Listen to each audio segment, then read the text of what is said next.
दादरी की रैली के बाद सरकार के लोगों की भाषा बदल गई है। दादरी में जो जन समर्थन मिला उससे भारतीय जनता पार्टी के होश उड़ गए हैं। इसीलिए सरकार को याद आने लगी बहुत ऊंची ऊंची बिल्डिंग, और जेपीएनआईसी की बात करते करते रिवर फ्रंट पर भी बात होने लगी, और रिवर फ्रंट के बाद सरकार ये भूल गई कि मेट्रो किसने शुरू की थी। अपने भाषणों में बीजेपी के लोग कहने लगे कि मेट्रो भी उन्हीं ने चलवाई है। तो जनता पूछ रही है, ये बात असल में कह रहे हैं कि असर से कह रहे हैं।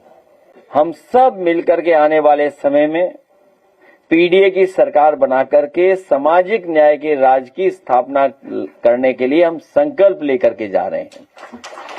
और ये हम लोगों की जानकारी में है कि जैसे ही चुनाव अन्य प्रदेश के समाप्त होंगे, पूरी भारतीय जनता पार्टी की फौज, बटालियन, जो कुछ है वो उत्तर प्रदेश में आ जाएगी।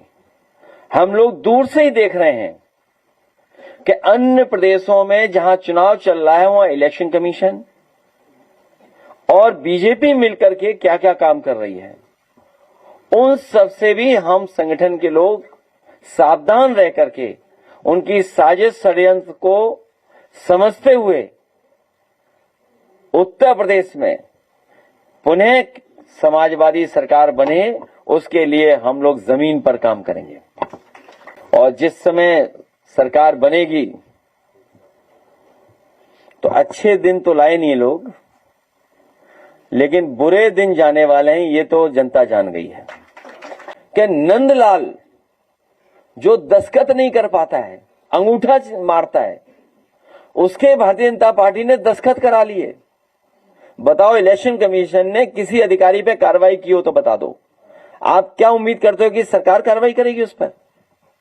हम आप ही से जानना चाहते हैं। मान लीजिए कि जो नंदलाल जिसके दस्तखत नकली किए इन्होंने, भारतीय जनता पार्टी के लोगों ने किए, तो कार्रवाई कौन करेगा? इलेक्शन कमीशन के सरकार? सरकार बीजेपी की है, बीजेपी वोट कटवाना चाहती थी।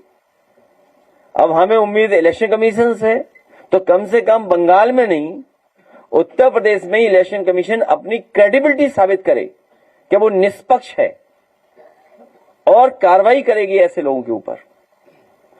एक भी अधिकारी के ऊपर अभी तक कोई कार्रवाई नहीं हुई है जहां पर अधिकारियों ने नियम का पालन नहीं किया उस पर। देवरिया और गोरखपुर में दूरी कितनी है बताओ आप?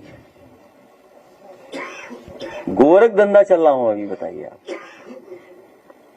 देवरिया गोरखपुर की दूरी कितनी है?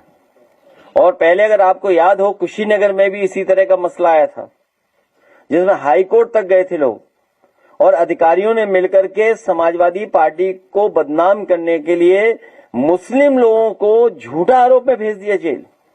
उन्हें हाई कोर्ट से राहत मिली। और भविष्य में आप देखना, जिन्होंने इस तरह का काम किया, हमारे कार्यकर्ताओं को फंसाया, वो जेल जाएंगे। लेकिन देवरिया वाला मामला दूसरा है। यहां तो सुनने में आ रहा है कि भारतीय जनता पार्टी की सरकार में नकली नोट तो देश में आ रहे हैं और असली नोट देश से बाहर जा रहे हैं।